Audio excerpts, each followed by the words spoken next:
The Boston Phoenix is a popular free newspaper whose cover stories usually feature new area bands or allegedly crooked politicians. However, the cover story of the September 4th, 2009 issue was a noticeable departure from those subjects. Lisa Spinelli, a regular columnist for the Phoenix, wrote a first-hand account about living with HPV, a sexually transmitted infection she has been diagnosed with for 2 years. That's why I was like, I really want to write something for the Phoenix because I work here, you know, I write for it occasionally, and really wanted to just kind of like help out other girls that were going through it because there's so much like misinformation and you can't really like get like a straight answer from. Lisa is far from the only person to be infected with the human papillomavirus, or HPV as it is normally called. According to the Center for Disease Control, at least 50% of all sexually active Americans will contract the virus eventually. Other groups estimate that number to be as high as 70 or 80%, making it the most common STD in the United States alone. So what is HPV? Is it dangerous? Lethal? Can it be prevented? These are among the many questions people have about the virus. Although new details are still being discovered about the virus to this day, the information provided in this story will hopefully clear up much of the mystery surrounding the ailment.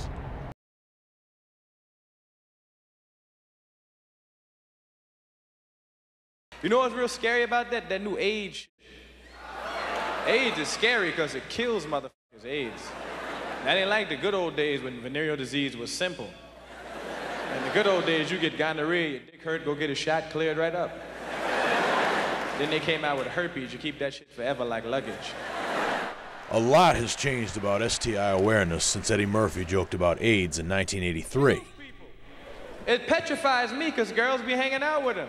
And one night they can be in the club having fun with their gay friend and give them a little kiss and go home with that AIDS on their lips. Get home with their husband and like 5 years later, Mr. Johnson, you have AIDS. He goes, AIDS? Well, I'm not a homosexual. Sure, you're not a homosexual. As more information became readily available, STIs, especially HIV/AIDS, became less of a laughing matter. As the 80s and 90s progressed, TV ads became more serious about the subject. Dumb. What did I do? How did I get myself into this? How did I get myself into this? What about AIDS? Then they both realized, much to their relief, that unlike the rest of us, They were just cartoons. get high, Get stupid. get AIDS. The message was clear. Unprotected sex was more unsafe now than ever. That message became clearer through independent films. Jenny, you've tested positive for the HIV virus. What?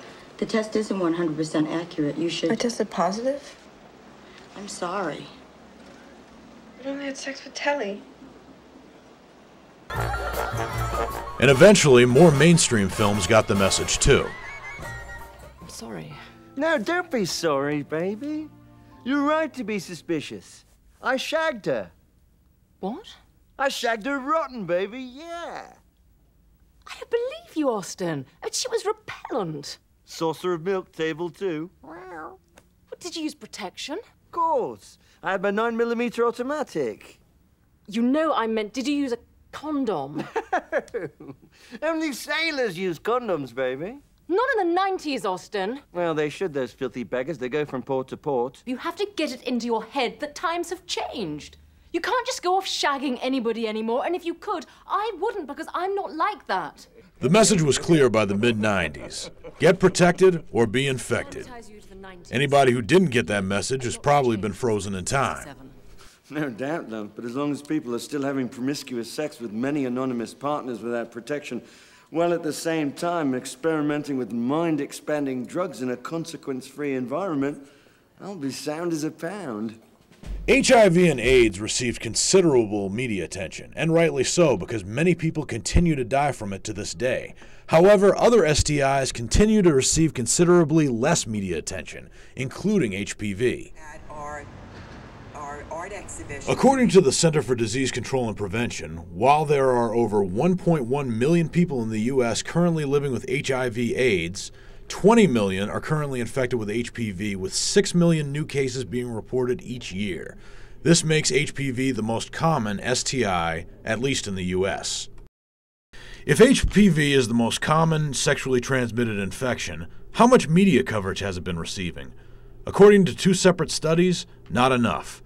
A 2004 study by the Harvard School of Public Health concluded that out of 111 news stories researched by the 3 major news networks and 10 best-selling newspapers, 36% reported new tests for HPV, 30% mentioned HPV's link to cervical cancer, and only 27% emphasized sexually transmitted infections or genital warts.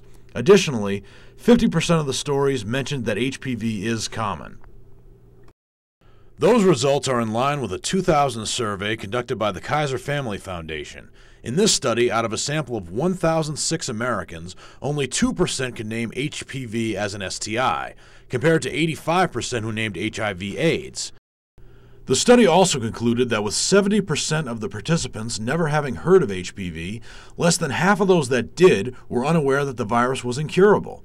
The message is there, but not enough people are getting it.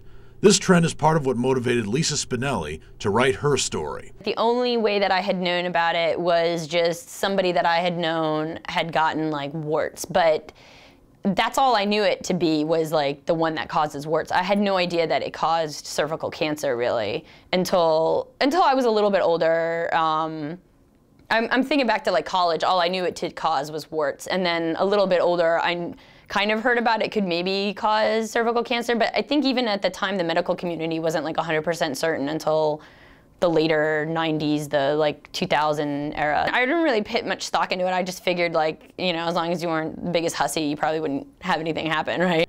Like Lisa, Dr. Adina Knack, an associate professor at California Lutheran University, is also HPV positive. She wrote a book about it titled Damaged Goods: Women Living with Incurable Sexually Transmitted Diseases. Because she resides in California, Dr. Knack was unable to be interviewed on camera for this story. However, in a series of released statements, she expressed similar sentiments to Lisa.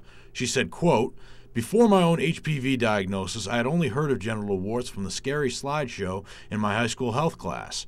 I don't think that I knew HPV was the virus that caused genital warts until the gynecological exam that helped my doctor diagnose me with a cervical HPV infection," end quote. At the Dimmock Health Center in Roxbury, Massachusetts, Kate Adelstein, a nurse practitioner, routinely deals with patients who have HPV. I would say the level of understanding is still pretty minimal as to what HPV is, what the vaccine prevents against, how people contract HPV, and how HPV can protect them. So I make a fair number of calls per week to women who have abnormal pap smears and telling them that they need to come back in for follow-up care, and explaining multiple times what causes that is the HPV virus, and how did they contract the HPV virus, and how can they protect themselves against the HPV virus, and so on. So if you don't understand HPV or how to prevent it, you're clearly not alone. To understand it though, the first thing we must know is what HPV is.